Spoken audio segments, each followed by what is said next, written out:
the floating axe head. Some stories in Scripture sneak up on you, not because they're dramatic at first glance, but because they interrupt ordinary life with something completely impossible. This one starts with nothing more glamorous than a group of young prophets chopping wood by the Jordan River, doing the kind of daily work no one writes songs about. And then a moment of panic breaks in. The iron axe head slips loose, flies off the handle, and disappears into the water. And the reaction is so human you can almost hear the panic in his voice. "Oh, sir," he cried, "it was a borrowed axe." 2 Kings 6:5. This isn't a national crisis, it's a personal one. A debt he can't repay. A mistake he can't fix. The kind of problem that feels small to everyone else, but heavy to the one carrying it.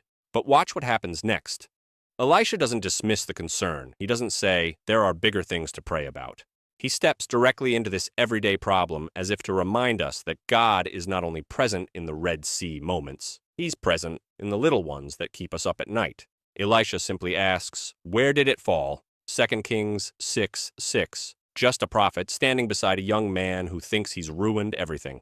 Elisha tosses a stick into the water, and then Scripture records something that absolutely breaks the rules of the physical world. The iron floated to the surface. 2 Kings 6:6. Iron doesn't float. It sinks every time, in every culture, in every century. There's no scenario where density reverses itself.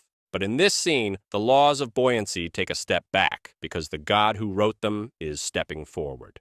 We usually think of miracles on a massive scale, seas parting, fire falling, sun standing still, but here God bends the laws of physics for one anxious young man who borrowed something he couldn't afford to lose. It's as if this story whispers, the God who commands the cosmos also sees the weight you carry in your daily life. And notice the tenderness embedded in the text. Elisha tells him, "Grab it." 2 Kings 6:7. God brings the impossible within reach, but he still invites us to take hold of it. Sometimes the miracle isn't meant to shake nations. Sometimes it's meant to remind you that you are not invisible. Your needs are not trivial, and heaven is not too busy to intervene in the details that matter to you. If God can make iron rise, what makes you think your concerns are too small for him?